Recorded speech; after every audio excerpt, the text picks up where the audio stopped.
A new documentary says the United States has been secretly working to capture UFOs and aliens for nearly 80 years.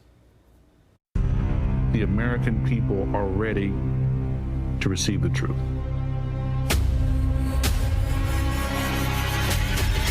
Humanity is not the only intelligence in the universe. Humanity is not the only intelligent species. We are absolutely not alone. Non-human intelligence exists. UAPs are real, they're here, and they're not human. Well, that clip is from the upcoming documentary, The Age of Disclosure. It delves into the reported efforts from the U.S. government to collect any information on aliens and their visits to our world. And joining me now to talk a little bit about it, Chief Transportation Correspondent and pilot herself, May-Kay Beeler. May-Kay, can we handle the truth first? And we're not talking about the cliche of the green little men, but it's rather something known as what he was talking about, the UAPs. Describe that. Yeah, so UAPs, of course, are the new UFOs. It's the government's new definition. Aerial phenomenon. So are we ready for the truth?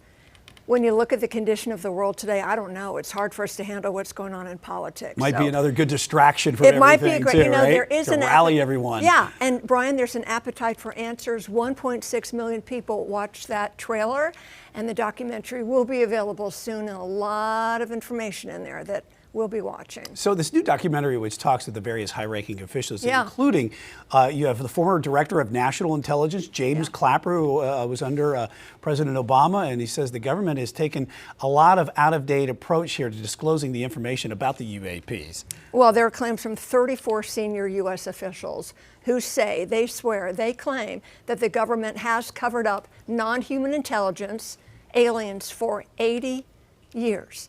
And the folks that are coming forward now immediately will be discredited. They can have the most stellar background, highly intelligent security clearances, and they're immediately discredited. And death threats. Well, if it's not true, why bother to discredit them? It's a whole age of misinformation, but it seems like it's a softening of letting out this information as well. But former U.S. Air Force Airman Jacob Barber, he testified last year before the lawmakers have recently talked with News Nation about his work on some of these government operations, specifically something he calls the range. Take a listen. A lot of the work we did was on what I call the range, where the U.S. government and its private partners use to test all kinds of things, weapon systems and resilience to weapon systems of certain craft. And so you see a lot of exciting things.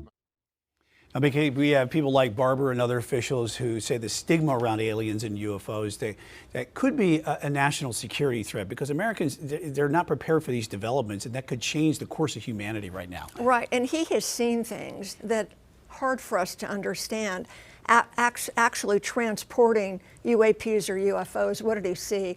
And military pilots know a lot about this that we don't know. I invite you to open your mind and just see what you think about this. It's kind of mind-blowing, I'll say that. Yeah, and you hear a lot of pilots that are talking about it, commercial pilots. You're a pilot. Have you ever seen anything while you've been flying? I hate to disappoint you. People ask me that all the time. I've been flying for 40 years, thousands of hours. I haven't seen anything. However, I know pilots who have. And I'll tell you quickly, many, many years ago, a TWA pilot told me, commercial airline pilot, that he saw a huge ship. And he asked ATC, what is that? What is that? They didn't have it on radar. And then underneath the ship he thought it was a mothership. There were about 20 UFOs that came out from that. This is not a man who would make up stories. I never forgot that. He's not with us anymore. He's passed on, but You just gave me some little bit of chills thinking about that. And that's something these people have no reason to make up the stories. Astronauts have reported stuff. If you research it, it'll open your mind and you make up your mind what's going on. It's mind-blowing. Makes for a great talker too. It does. All right, May-Kay Beeler, thanks.